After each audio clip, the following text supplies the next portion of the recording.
ширкати ҳавоии ютер ҳатто бо билети 45 000 рубли дигар ҷои холӣ надорад. ширкати ҳавопаймои русияи ютер ки ахиран барои анҷоми парвозҳои чартерӣ ба тоҷикистон муҷаввиз дарёфт карда буд, аз пур шудани курсиҳо дар нахустин парвоз ба душанбе хабар доданд. раиси ширкати ҳавопаймои ютери русия эълон кардааст ки парвоз аз москав ба душанбе дар рӯзи 14 ноябр ҳатто бо билети 45 000 рубли дигар ҷои холӣ надорад ва мусофирон бояд дар интизори парвозҳои баъдӣ бошанд, иттилоъ додааст радиои Хуросон. пештар эълон карда буд ки парвозҳои ин ширкати русӣ вобаста ба теъдоди мусофирон дар масири москав ба душанбеу сургут ва хуҷанд анҷом хоҳад шуд, то шаҳрвандони русияву тоҷикҳои дорои шаҳрвандии русияро дар ин масирҳо ҷобаҷо кунанд.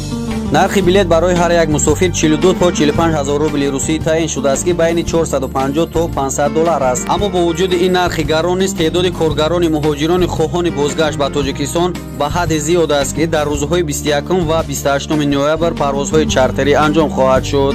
тамоми мусофироне ки бо ин парвозҳо аз русия ба тоҷикистон бармегарданд бояд гувоҳиномаи саломат аз назари коронавирус дошта бошанд.